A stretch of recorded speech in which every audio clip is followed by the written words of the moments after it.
নবীজি যখন আগমন করছিলেন তখন একজন বেজার হয়েছিল, আমার আগে যিনি মুফতি সাহেব তিনি বলে গেছেন, বলছেননি, যিনি ইবলিস, এরপরে লানতের জিনজির লাগাইয়া শয়তান উপাধি লাভ করছে। কথা ঠিক কিনা? তো নবীজির আগমনে যেই ব্যক্তিটা কান্না করছে, এই ব্যক্তিটা মূলত আজাজিল ফেরেশতা ছিল। নাম কি? আজাজিল ফেরেশতা, যেই ফেরেশতা ছিল মুআল্লিমুল মালাইকা, সমস্ত ফেরেশতাদের শিক্ষক। খেয়াল করেন কথা, এই আজাজিল ফেরেশতার, যদিও তিনি ফেরেশতাদের সঙ্গে ছিলেন, থাকার পরেও এই দুনিয়ার জমিনে এমন কোন জায়গা নাই যেখানে আজাজিল ফেরেশতার সেজদা পড়ে নাই। আমি কথা বুঝাইতে পারছি না মনে হয়? আমার কথা বুঝেননি? খুব খেয়াল, এমন কোন জায়গা নাই সৃষ্টি জগতে যে আজাজিল ফেরেশতার সেজদা পড়ে নাই, সেজদা দেয় নাই। 9.5 লক্ষ বছর, কত বছর?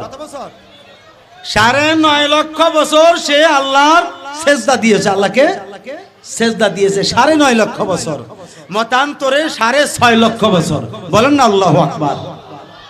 তাইলে এত বড় আবেদ সৃষ্টি জগতে কি আর কেউ আছে নাকি? আছে? নাই। কিন্তু আমার বাবাজিরাম,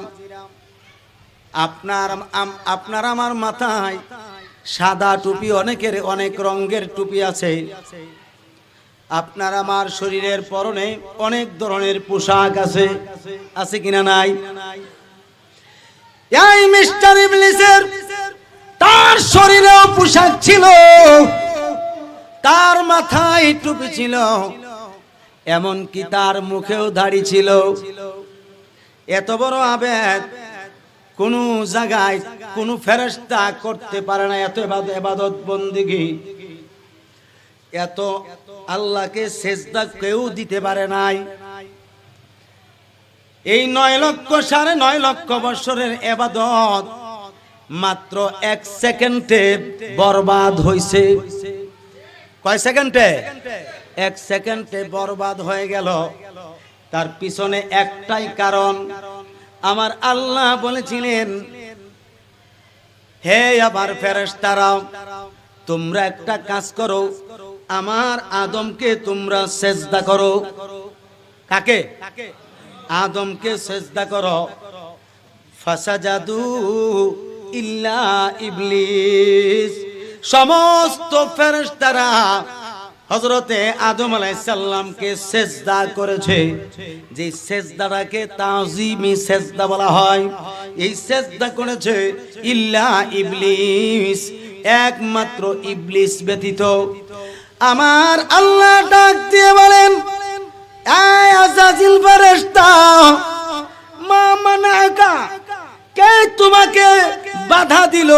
কে তোমাকে মানা করলো আমার আদমকে সেজদা করার জন্য? সকলে সেজদা করছে, তুমি তো মুআল্লিমুল মালাইকা, তুমি এত বড় একজন আবেদ, 9.5 লক্ষ বছর আমাকে তুমি সেজদা দিয়া খুশি করছো, কিন্তু এই মুহূর্তে আমি যা আদেশ করলাম আমার আদমকে সেজদা করার জন্য, কেন তুমি করলা না? কারণটা কি? এবার সে যুক্তি দিচ্ছে, রব্বে কারীম খালাকতানি ফিন নার ওয়া খালাকতাহু ফিত্তিন, তারে বানাইছো অল্প সময়ের ভিতরে মাত্র মাটি দ্বারা, আর আমারে বানাইছো দীর্ঘ বছর আগে আগুন দ্বারা। আগুনের ক্ষমতা হইল মাটিকে পুরাইতে পারে, কিন্তু মাটি আগুনকে পুরাইতে পারে না, কোনো কিছুই করতে পারে না। সুতরাং আমি তার চাইতে অনেক বড়, অনেক মহান, অনেক সম্মানী। আমি সম্মানী হইয়া কেন এই মাটির পুতলারে সেজদা করব? এই মাটির আদমকে কেন আমি সেজদা করব? আমার আল্লাহ বলেন, এই মালাউন ফাখরুস মিনহা শয়তানা, জোরে বলেন আল্লাহু আকবার।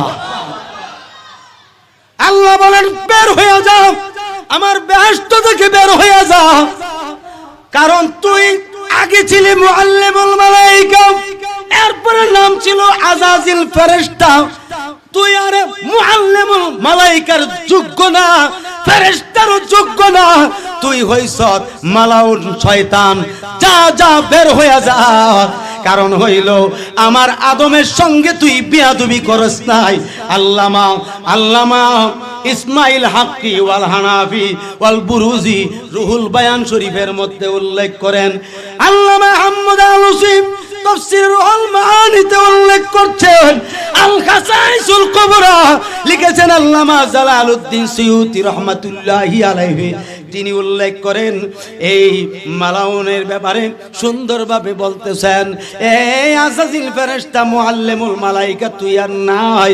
আসলে মূলত আদমরে সিজদা করার হুকুম এখানে দেয় নাই, কারণ আদমের কপালেতে আমার নূরে মুহাম্মদি মওজুদ। আটু জোরে বলেন না সুবহানাল্লাহ।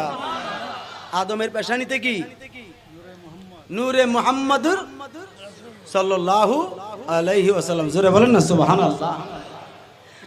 আল্লাহ পাক আদেশ করছে হাকিকতের দৃষ্টিকোণ থেকে তাজিমের সেজদাটা দেওয়ার জন্য শুধু আমার নূর নবীজিকে। আদম হইল একটা উসিলা। আদম কি একটা উসিলা। তো বিয়াদবিটা কার সাথে মূলত করছে? নবীজির সাথে। কার সাথে? নবীজির সাথে। তখন কিন্তু হযরতে আদম আলাইহিস সালামের পেশানিতে কপালে নবীজি, কিন্তু আমার নবী কখন সৃষ্টি হয়েছেন, কখন আল্লাহ জাল্লা শানুহু সৃষ্টি করেছেন? আসমান জমিন আরশ কুরসি লৌহ কলম আগুন পানি মাটি বাতাস মানুষ জিন গাছপালা তরুলতা পোকামাকড়, এক কথায় 18,000 জাত 80,000 আলম, কোনো কিছুই নাই, শুধুমাত্র আল্লাহ আল্লাহ, শুধুমাত্র আল্লাহ আল্লাহ। কুনতু কানজান, হাদিসে কুদসিতে আল্লাহ বলেন কুনতু কানজান মাকফিয়ান ফা আহবাবতুহু। বলেন না সুবহানাল্লাহ।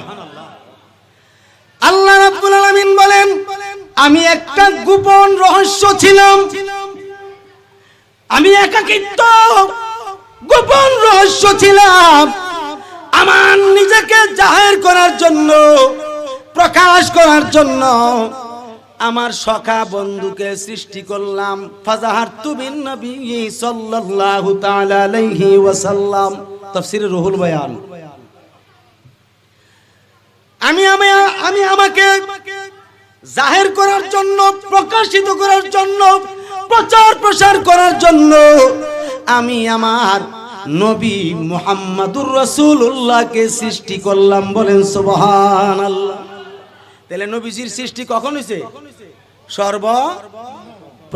সর্বপ্রথম। নবীজির আগে কোনো সৃষ্টি ছিল না। যত সৃষ্টি সব পরে। সব কি পরে? এই জন্য আল্লাহ পাক বলেন হুয়াল আউয়ালু ওয়াল আখিরু। আল্লাহ বলেন হাবিব আমি প্রথম, আপনি নবীও প্রথম। কারণ আমার নবী প্রথম সৃষ্টি হয়েছে নি।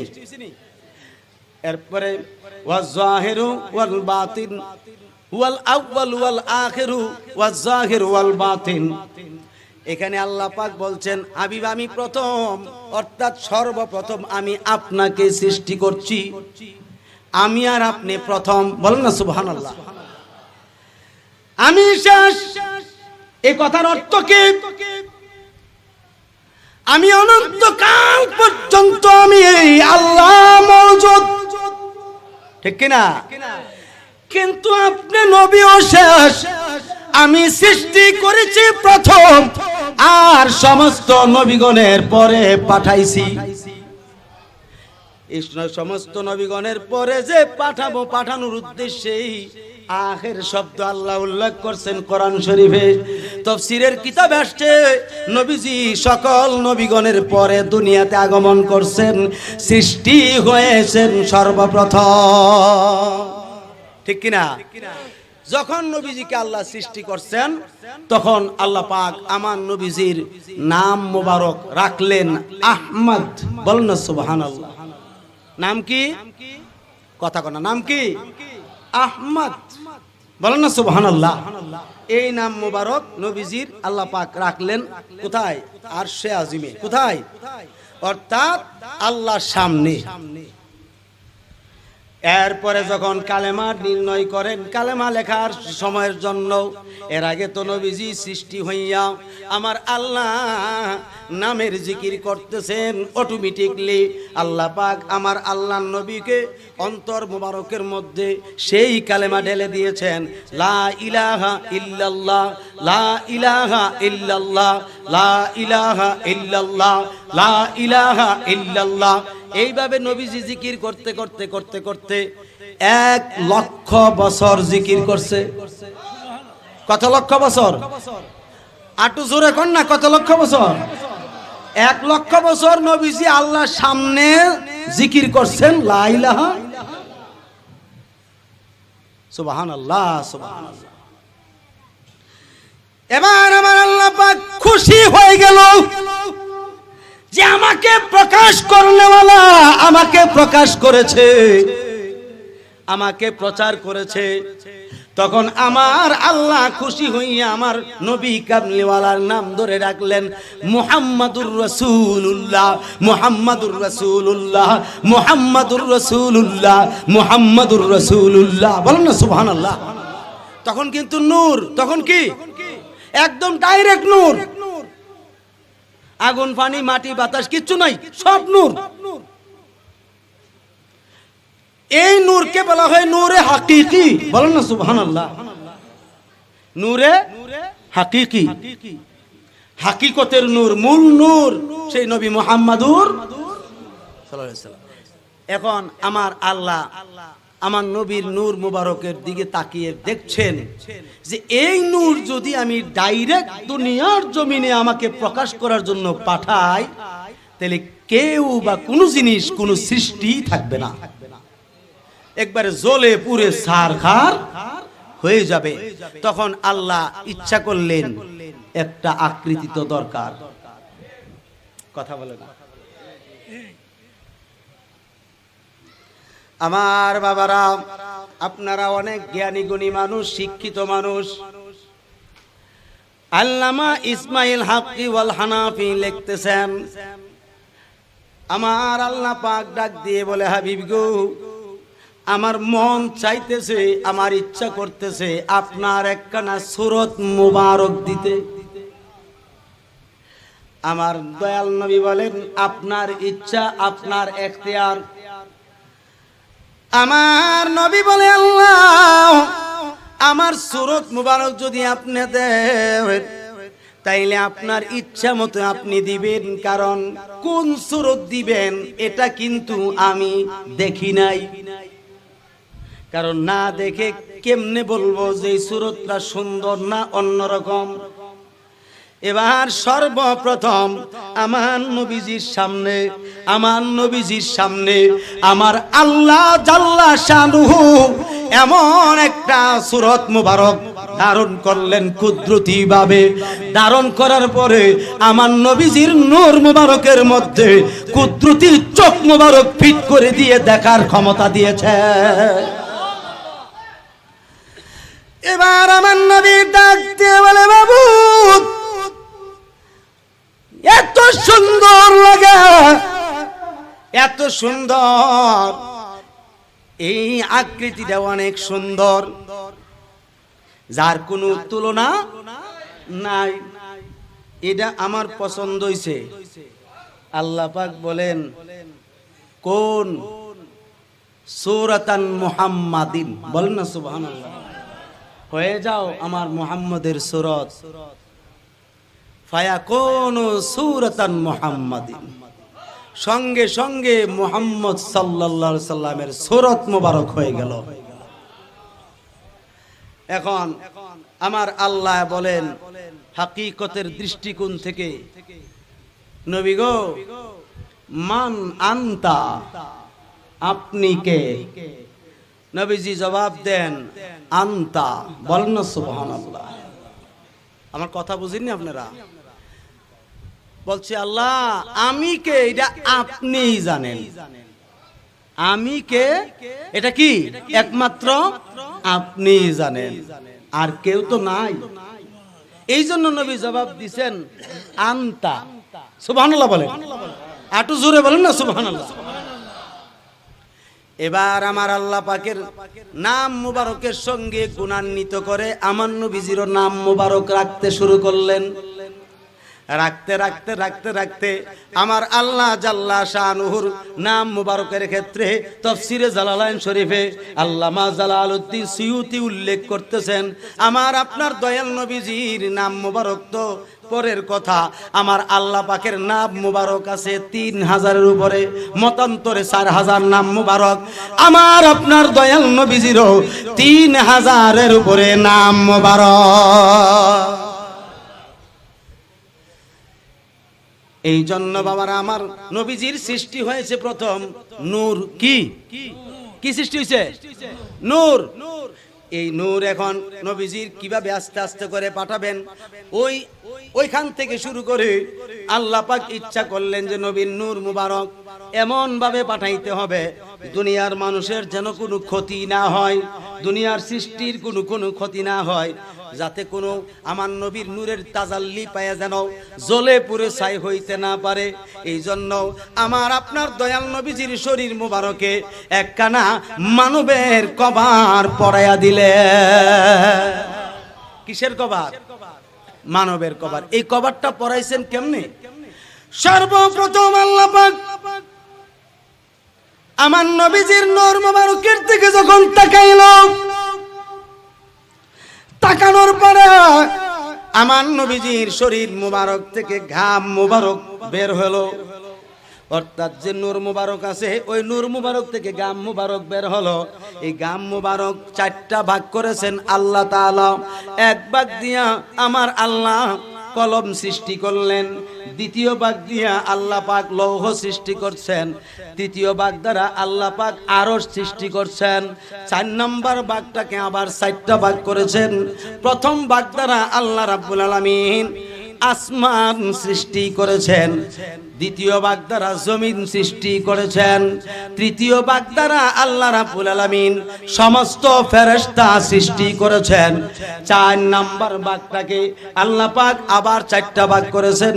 প্রথম ভাগ দ্বারা জান্নাত সৃষ্টি করেছেন, দ্বিতীয় ভাগ দ্বারা আল্লাহ রাব্বুল আলামিন অনেক জান্নাতের নাজ নেয়ামত সৃষ্টি করেছেন, তৃতীয় ভাগ দ্বারা আল্লাহ জাল্লা শানুহু মানব জাতি এবং জিন জাতির রূহ সৃষ্টি করেছেন। চতুর্থ ভাগটাকে আমার আল্লাহ পাক আমার 4টা ভাগ করেছেন। প্রথম ভাগ দ্বারা আগুন সৃষ্টি করেছেন, দ্বিতীয় ভাগ দ্বারা পানি সৃষ্টি করেছেন, তৃতীয় ভাগ দ্বারা আল্লাহ রাব্বুল আলামিন পানির মাধ্যমে মাটি সৃষ্টি করেছেন, চতুর্থ ভাগ দ্বারা গাছপালা তরুলতা পশু পাখি কীটপতঙ্গ আল্লাহর যত গোটা সৃষ্টি আছে সব কিছু আমার আল্লাহ সৃষ্টি করেছে। তাইলে বোঝা গেল নবীজির নূর মুবারক দিয়ে তো সব সৃষ্টি। এই জন্য আমার নবী বলছেন আনা মিনাল্লাহি ওয়া কুল্লু শাইইন মিন নূরি, আমি হইলাম আল্লাহর পক্ষ থেকে আর আমি নবীর নূর মুবারক দ্বারা তামাম সৃষ্টি। পাইলে নিরালাই গো নবী পাইলে নিরালাই, পাইলে নিরালাই গো নবী পাইলে নিরালাই। ওগো 2 কদমে চুমু খাবো, 2 কদমে চুমু খাবো, চরণে ধুলি মাখবো গায়, পাইলে নিরালাই গো নবী পাইলে নিরালাই, পাইলে নিরা। আমার নবীর আশিক যারা, নবীর প্রেমের পাগল তারা, ঠিক কিনা বলেন? আমার নবীর আশিক যারা, নবীর প্রেমের পাগল তারা, ওরে নবীকে দেখিলে মোদের রুজুকের ভয় নাই, হায় হায় নবীকে দেখিলে আমরা দুজুকের ভয় নাই। পাইলে নিরালাই, পাইলে নিরালাই। ওগো দুই কদমে চুমু খাবো, দুই কদমে চুমু খাবো, চরণে ধুলি মাখবো গায়। পাইলে নিরালাই গো নবী, পাইলে নিরালাই, পাইলে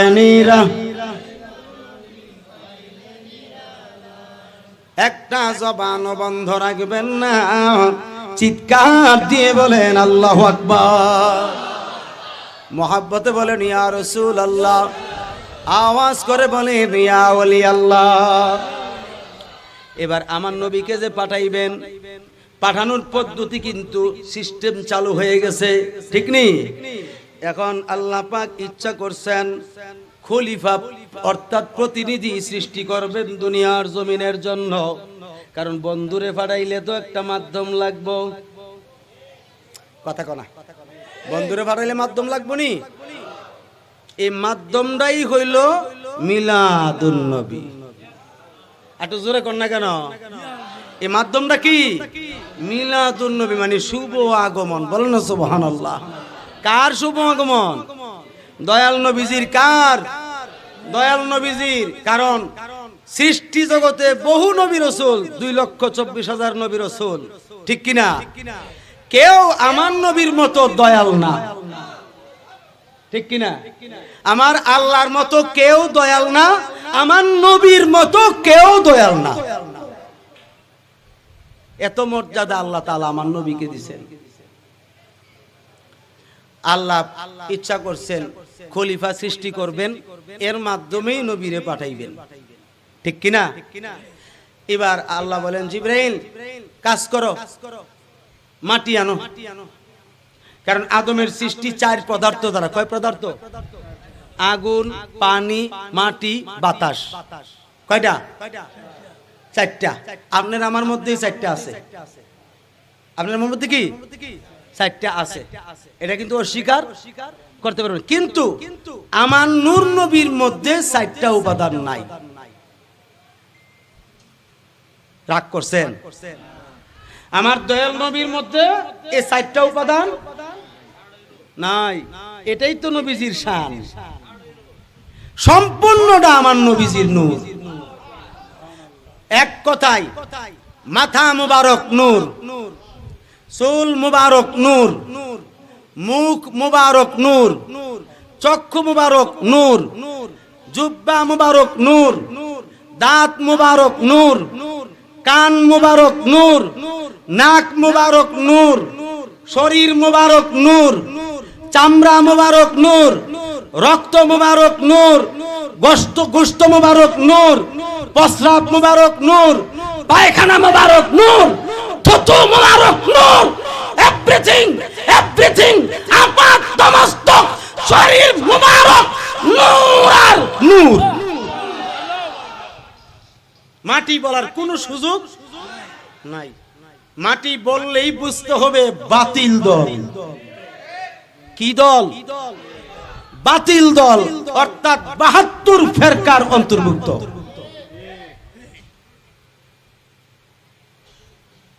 আল্লাহ বলেন জিবরাইল যাও আগে মাটি আনো। জিবরাইল আমিন গেলেন। খারাপ লাগতেছে? জিবরাইল আমিন আসলেন জমিনে। আয়েশা মাটি রে ধরবেন। মাটি বলছে দোহাই আল্লাহর, হে জিবরাইল দোহাই আল্লাহ। তাহলে মাটিও জিবরাইল চিনে, কথা বলে না? মাটিও জিবরাইল চিনে। মাটি বলতেছে দোহাই আল্লাহর, আল্লাহর দোহাই তুমি আমাকে ধরো না। জিবরাইল বলল আমি তো তোমাকে নেওয়ার জন্য আসছি, আল্লাহ পাঠাইছে নেওয়ার জন্য। তুমি ধরো না, আমাকে তুমি নিলে আমি মাটির দ্বারা আল্লাহ আদম সৃষ্টি করবে, আর এই আদম দুনিয়ার জমিনে মারামারি কাটাকাটি রক্তপাত ঘটাইব, ঘটাইয়া দুজুকের বাসিন্দা রইব, আমি পবিত্র মাটি হইয়া কেন দুজুকে যাইতাম? যুক্তি ঠিক আছে নি? কেউ যুক্তি ঠিক আছে নি?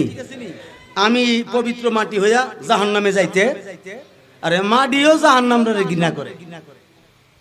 আর আমরা মানুষ জাহান্নাম কিন্না লইতাছি মিলাদুন নবীর বিরোধিতা কইরা।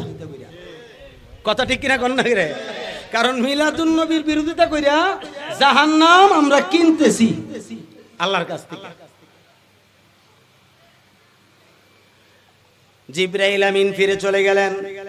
আমার আল্লাহ জিজ্ঞেস করলেন, জিবরাইল কি ব্যাপার, তুমি ফিরে আসলা কেন? মাটি কই? আমি জিজ্ঞাসা করি, আল্লাহ দেখছেনি? জোরে কর না, দেখছেনি?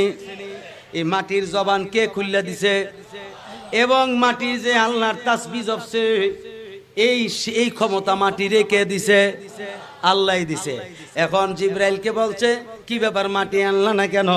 জিবরাইল বলছে, আল্লাহ গো, তোমার নামের দোহাই দিছে, আমি আনি নাই, আমি আনতে পারি নাই। এবার আমার আল্লাহ বললেন, ঠিক আছে জিবরাইল তুমি থাকো, এই ইসরাফিল কই, তুমি যাও মাটি নিয়ে আসো। এবার ইসরাফিল আসছে, ইসরাফিলের সঙ্গে একই কথা বলছে, দোহাই আল্লাহর আমাকে নিও না। ইসরাফিল চলে গেল। আল্লাহ জিজ্ঞেস করলো, কি ব্যাপার মাটি কই? আল্লাহ গো, তোমার নামের দোহাই দিছেন, আমি আনতে পারি নাই, মেহেরবানি করে আমাকে আপনি এই কাজ থেকে অব্যাহতি দেন। আল্লাহ বললেন, যাও তুমিও এখানে থাকো। এবার আল্লাহ পাক মিকরাইলকে পাঠাইছে। কাকে পাঠাইছে? মিকরাইলকে পাঠাইছে। পাঠানোর পরে মাটি একই উত্তর দিছে, দোহাই আল্লাহ, তুমি আমাকে নিও না। মিকরাইল চলে গেল। আল্লাহ জিজ্ঞেস করলো, মিকরাইল কি ব্যাপার, তুমি মাটি আনতে কেন পারো নাই? এবার মিকরাইল বলতেছে, আল্লাহ কেমনে তোমার এই মাটি থেকে মাটি আনবো? তোমার নামের যে দোহাই দিয়েছে, আমি তোমার নামের দোহাইয়ের প্রশংসা করছি, সম্মান করছি, এই জন্য আমি আনতে পারি নাই। আমার আল্লাহ বলেন, তুমিও থাকো, তুমিও এই জায়গায় থাকো, অসুবিধা নাই। এবার আমার আল্লাহ পাক পাঠাইছেন আজরাইল নামক ফেরেশতাকে। এই আজরাইল ফেরেশতার নাম ছিল মালাইকাতুল মাউত, অর্থাৎ মৌতের ফেরেশতা নাম পরে হইছে। নাম কি হইছে? পরে হইছে। প্রথম নাম ছিল কি? মালাইকাতুল আজরাইল, অর্থাৎ আজরাইল ফেরেশতা। বলেন না সুবহানাল্লাহ। এবার তিনি আসলেন। সর্বপ্রথম খানায়ে কাবা যেই জায়গায় আছে, সর্বপ্রথম এখন যে আমাদের যে খানায়ে কাবা, এই খানায়ে কাবার এই জায়গায় হযরতে আজরাইল আলাইহিস সালাম আসলেন। আয়েশা যখন ধরবেন, এই সময় মাটি আওয়াজ করলো, এই আজরাইল, আল্লাহর দোহাই তুমি আমাকে ধরবা না। কেননা এই অন্যান্য ফেরেশতারা আসছিল, আল্লাহর দোহাই দেওয়ার পরে চলে গেছে, তুমিও ফিরে চলে যাও।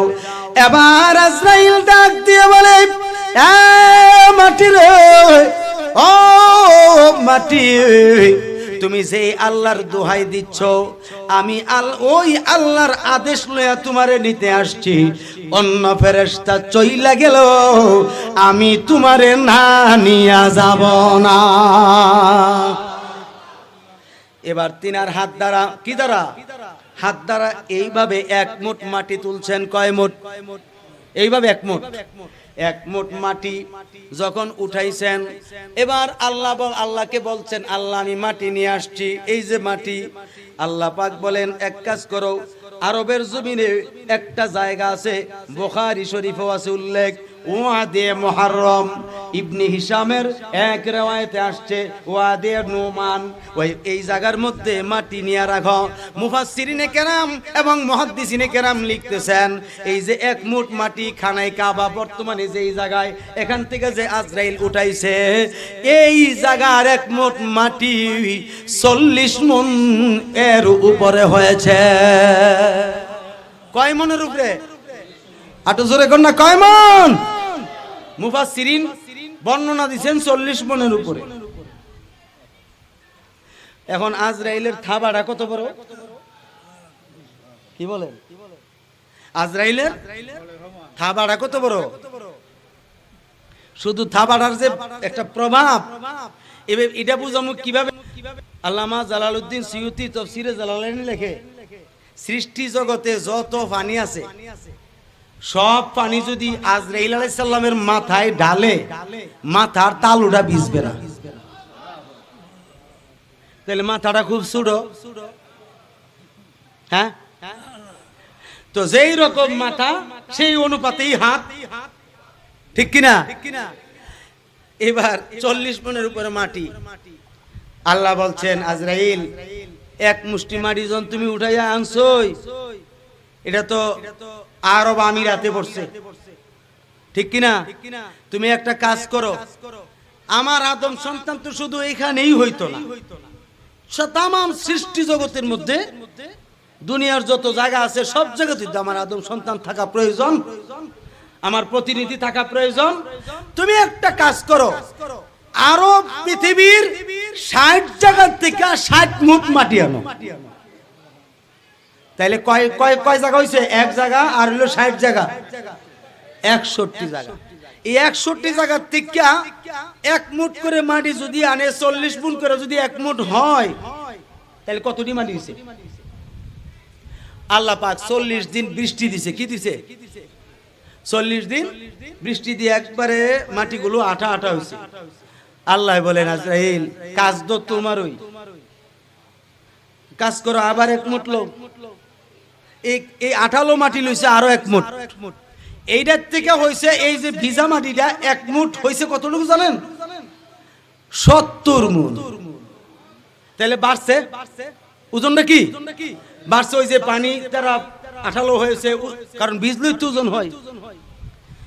এবার বলছে আল্লাহ, কি করতাম, তুমি আমার খলিফা যে আদম নামে হবে, ওই আদমের বডিটা তৈরি করো।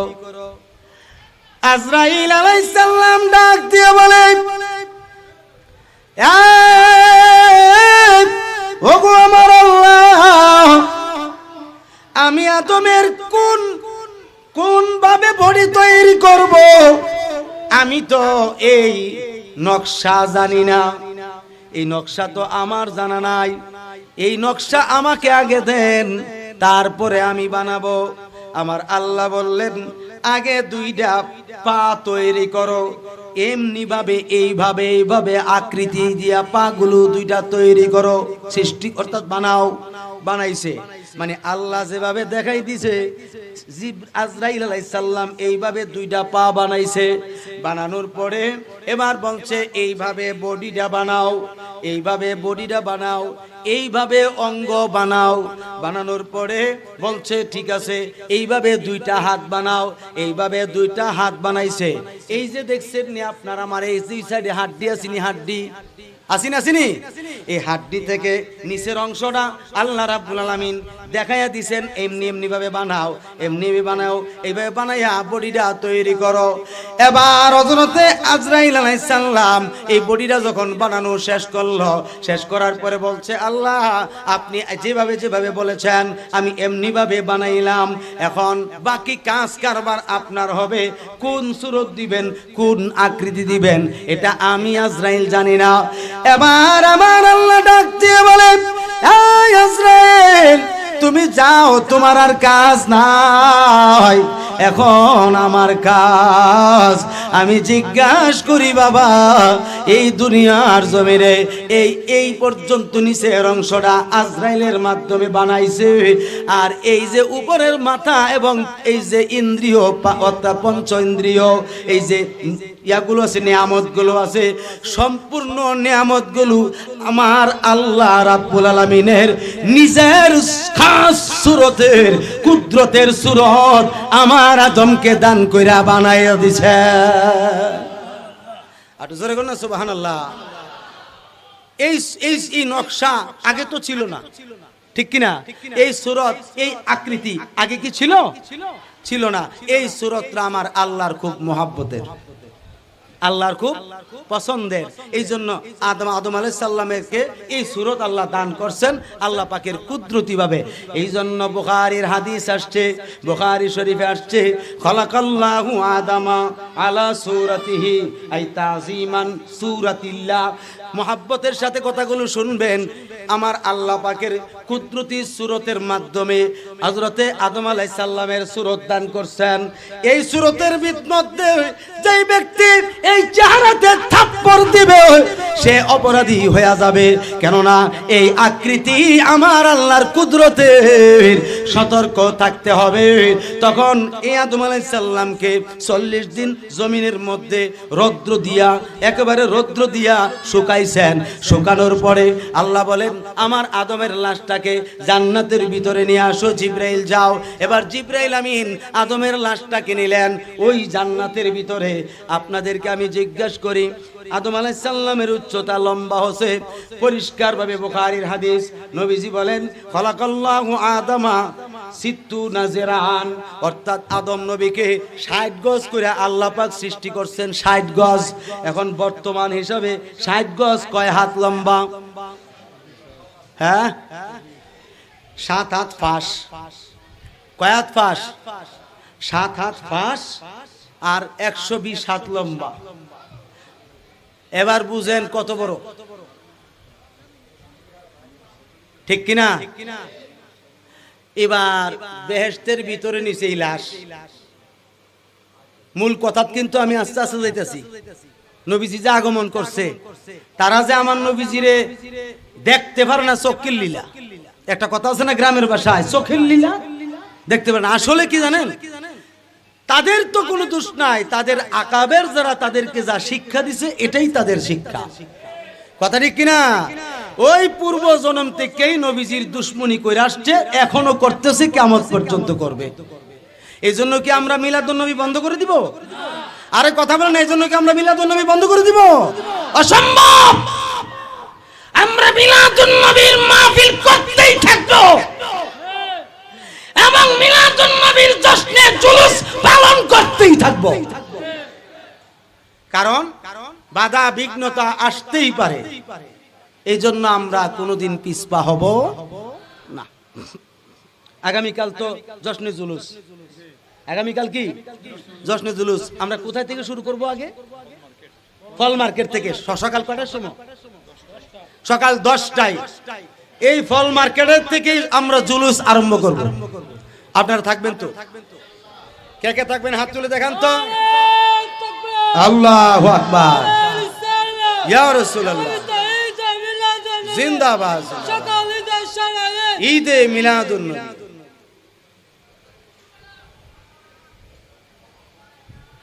এবার হযরত আদম আলাইহিস সালামকে আল্লাহ বেহেশতে নেওয়ার পরে রূহ দিছে। কি দিছে? আরো 40 দিন রাখছে বেহেশতের ভিতরে, রাখিয়া মাথার তালু দিয়া। কোন দিক দিয়া? এই যে তালু আছে না, এই তালু দিয়ে রূহ ফুক দিছেন। রূহটা বের হয়ে আসে, আবার দিলেন বের হয়ে আসে, আবার দিলেন বের হয়ে আসে। কয়বার দিছে? জোরে কোন না কয়বার? আমার আল্লাহ জানেনি কেন বের হয়ে আসে, জানেনি। এবার আমার আল্লাহ ডাক দিয়ে বলে রূহ রে, ও রূহ, আমি আদমের দেহের ভিতরে আমি তোমাকে 3 বার দিলাম, তুমি কেন বারবার বের হয়ে আসো? রূহ ডাক দিয়ে বলে আল্লাহ, আমি অন্ধকার এই খাঁচাটা, আদমের অন্ধকার এই খাঁচা আমার ভালো লাগে না, আমি থাকতে পারি না, এই জন্য আমি বারবার বের হয়ে আসি। আমার আল্লাহ ডাক দিয়ে বলে জিবরাইল, ও জিবরাইল রে, তাড়াতাড়ি করে যাও ওই আরশে আজিমে আমার নামের ডান পাশে নূরে মুহাম্মাদি সাল্লাল্লাহু আলাইহি ওয়াসাল্লাম নামক একটি তারকা আছে।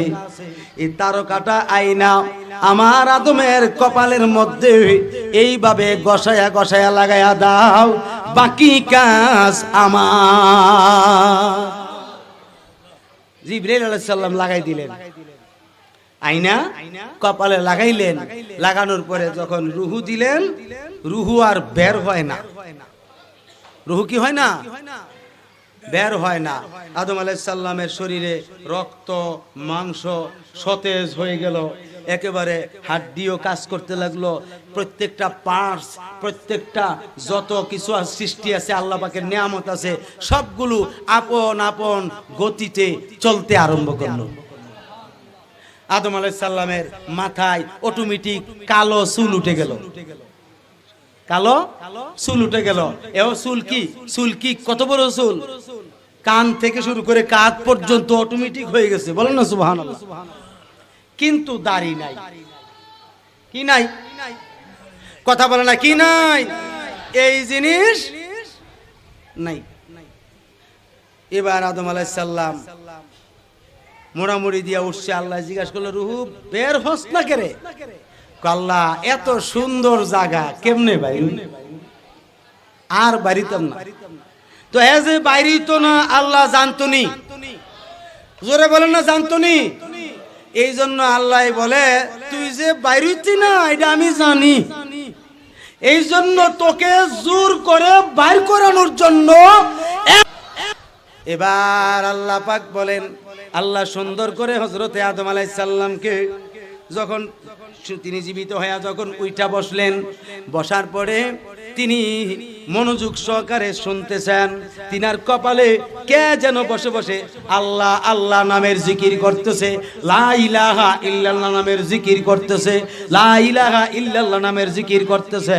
এই তিনের অর্থাৎ আদম আলাইহিস সালামের কপালে বসে বসে হযরতে আদম আলাইহিস সালামের এই কথাটাকে তাফসীরে জালালাইন শরীফে আল্লামা জালালউদ্দিন সুয়ুতী উল্লেখ করতেছেন, সামিতু আলা ওয়াজহি ইনদার রাসি আস-সাউতু সাউতুন নাশিশ, অর্থাৎ চিকন মিষ্টি আওয়াজে কে যেন গো আদম আলাইহিস সালাম বলতেছেন, ও গো আমার আল্লাহ, আমি মাঝে মাঝে শুনতাম, আমি শুনতে পারতেছি, আমার কপালে বসে যেন কে যেন চিকন সুরে মিষ্টি আওয়াজে তোমার নামের জিকির করছে।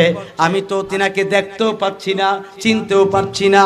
আমার আল্লাহ বলেন, হে আদম আমি তোমাকে জানাইয়া দেই, মুহাম্মদ রাগার खुदा पैदा न करते जमीन आसमान पैदा न करते।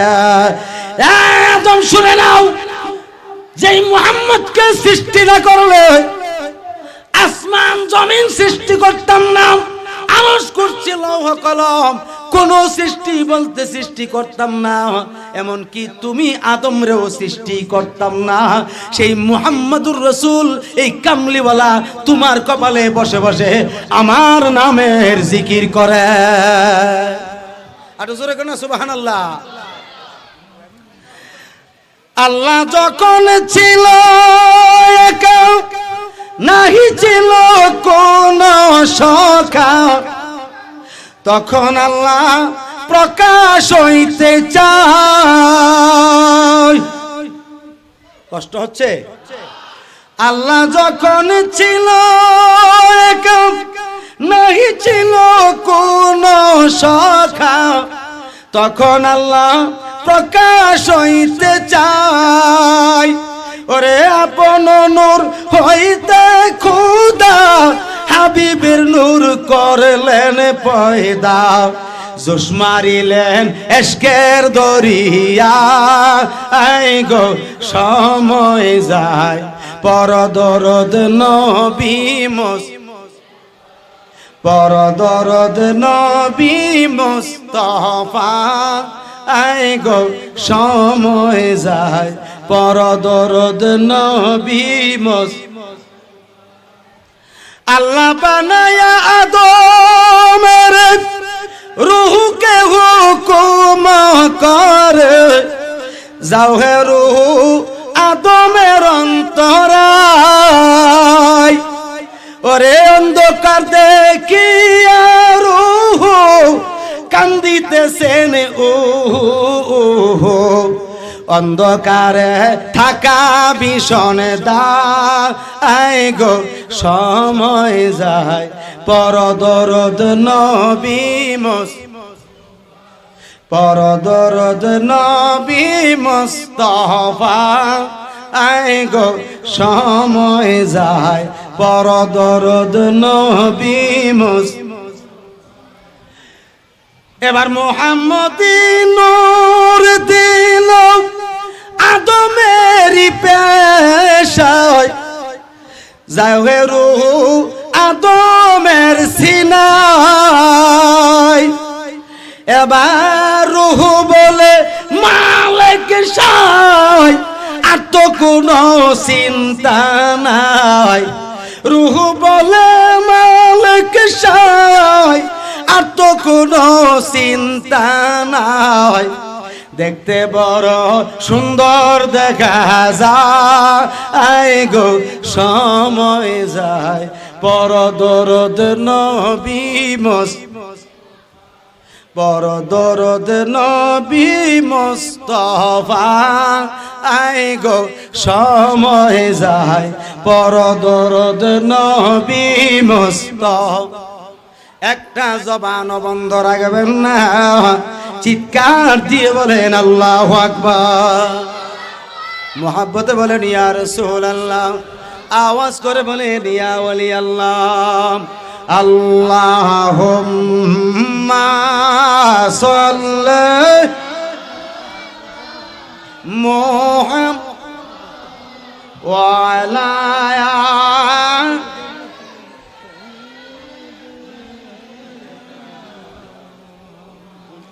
وعلى آله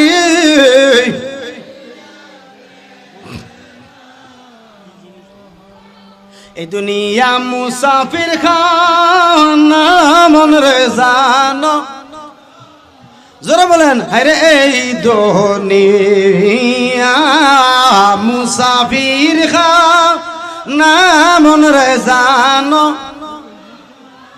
ওরে আইসো একা যাইবা একা কেউ যাবে না।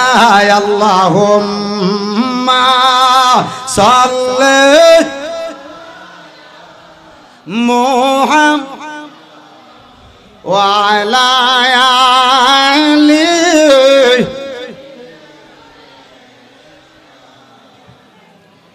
এমন দয়াল নবী আসিল, আরে মন দয়াল নবী আসি।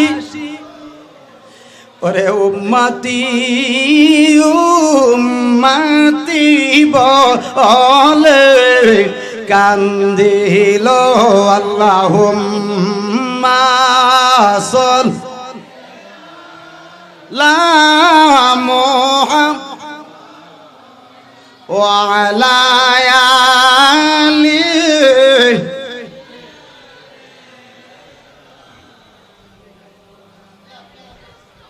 এই নূরে মুহাম্মদী সাল্লাল্লাহু আলাইহি সাল্লাম সর্বপ্রথম আদম আলাইহিস সালামের কপালে আসে। এখান থেকে মুফাসসিরিন লেখেন স্টেপ বাই স্টেপ সমস্ত নবীগণের কপাল হইয়া মতান্তরে পৃষ্ঠ হইয়া, খুব খেয়াল, আদম আলাইহিস সালামের কপাল মোবারক থেকে শুরু করে ঈসা আলাইহিস সালাম পর্যন্ত সমস্ত নবী রাসূলগণের কপাল মুবারক হইয়া মতান্তরে পৃষ্ঠ মুবারক হইয়া নবীজি হযরতে খাজা আব্দুল্লাহ রাদিয়াল্লাহু তাআলা আনহুর আব্বা, তিনির কপালও কিন্তু নবীজি জান নাই, না গিয়ে সরাসরি খাজা আব্দুল্লাহ রাদিয়াল্লাহু তাআলা আনহুর কপালে অবস্থান করেছেন। আরো জোরে বলেন সুবহানাল্লাহ। অথচ আপনি আমি অবস্থান করি পিতার পৃষ্ঠে। কার পৃষ্ঠে? বাবার পৃষ্ঠে। কথা ঠিক কিনা? বাপ মানে বিশেষ করে একটা হাদিস আমি না বললেই হয় না। তাফসীরে ইবনে আব্বাস রাদিয়াল্লাহু তাআলা আনহুমা, যিনি সর্বপ্রথম মুফাসসির ছিলেন, হযরতে আব্দুল্লাহ ইবনে আব্বাস রাদিয়াল্লাহু তাআলা আনহুমা নবীজির সাহাবী, শ্রেষ্ঠতম সাহাবী, যিনি শ্রেষ্ঠতম সর্বপ্রথম মুফাসসির। তিনি নবীজির নির্দেশে যে তাফসীরে ইবনে আব্বাস লিখছেন, এই তাফসীরে একটা হাদিস। এবার আমার নবীজির সামনে অগণিত সাহাবায়ে কেরামের সামনে হযরতে ইবনে আব্বাস বর্ণনা করতেছেন, হাবিবতা ওয়ালা ওয়ালাদা ওয়ালা বাশারা আনতা মুদগাতান ওয়ালা আলাকা ইয়া রাসূলুল্লাহ। আটু জোরে বলেন না সুবহানাল্লাহ। ইয়া রাসূলুল্লাহ, আমি আপনার কাছে জানতাম চাই, আদম আলাইহিস সালামকে তো আল্লাহ পাক কুদরতি ভাবে সৃষ্টি করছেন। এখন আদম সন্তান যে হয় দুনিয়ার জমিনে মা বাবার শুভ মিলনের মাধ্যমে, এই মানুষ কিভাবে আল্লাহ সৃষ্টি করেন, পয়দা করেন? বলেন না সুবহানাল্লাহ। এটা ইবনে আব্বাস নবীজিকে প্রশ্ন করছে। কাকে? কাকে? এই এই এই কেন হইছে করতেছেন? এই যুবক ছেলেরা, বাবারা, এ মাসুম বাচ্চারা, বসো। কেন হইছে করতেছো? বসে যাও না, বসো বসো, তোমাদের জায়গা নাই, জায়গায় বসো।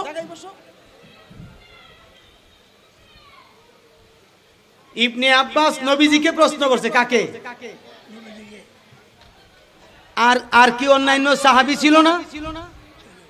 কথা বলে না, ছিল কি না?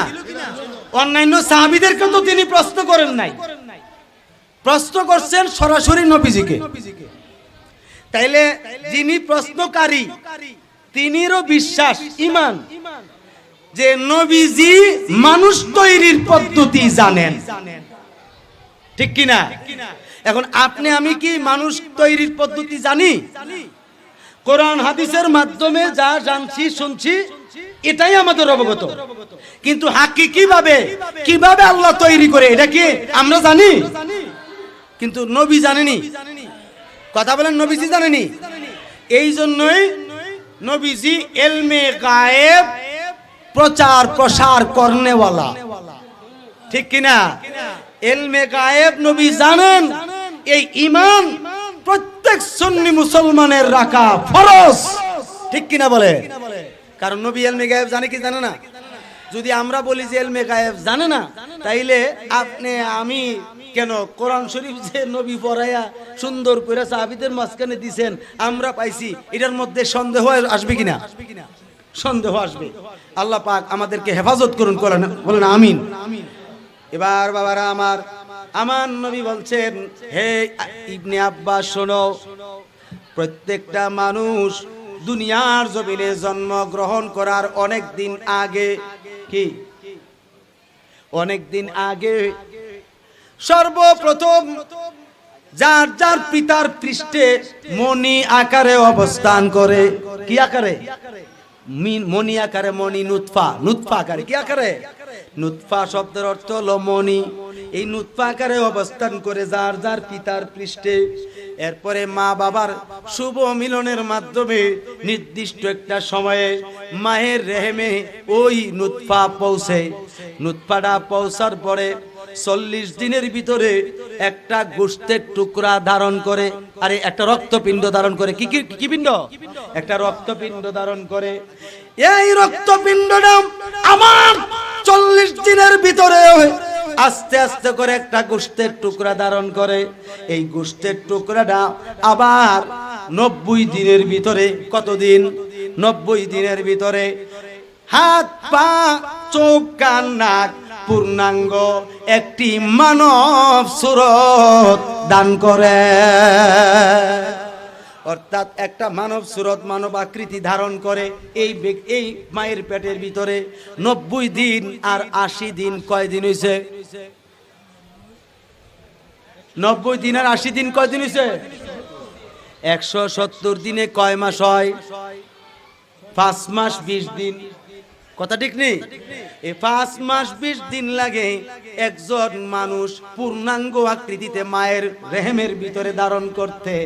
এখন বলেন, আমার নবীর যুগে তো কম্পিউটার ছিল না, আমার নবীর যুগে তো আলট্রাসোনোগ্রাফিও ছিল না, এমন কি অনুমান করার মতো বিষয়ও ছিল না। আমার নবী জানলো কেমনে, দেখলো কেমনে, বুঝলো কেমনে? এই বিষয়ের উপরে জ্ঞান রাখার দরকার আছে নি? এ বাবা, বিজ্ঞানীরা দুনিয়ার জমিনে কত কিছু আবিষ্কার করলো। বিজ্ঞানী তারা কিসের বিজ্ঞানী? সমস্ত বিজ্ঞানীদের বাবার বাবা তিনি হচ্ছেন মুহাম্মাদুর রাসূলুল্লাহ সাল্লাল্লাহু তাআলা আলাইহি ওয়াসাল্লাম।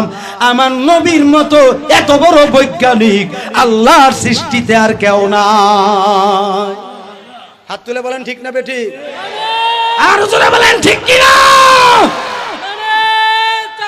আল্লাহু আকবার, ইয়া রাসূলুল্লাহ, জিন্দাবাদ। নবীজির মতো এত বড় বৈজ্ঞানিক আর কেউ আর নাই, আর হবেও না।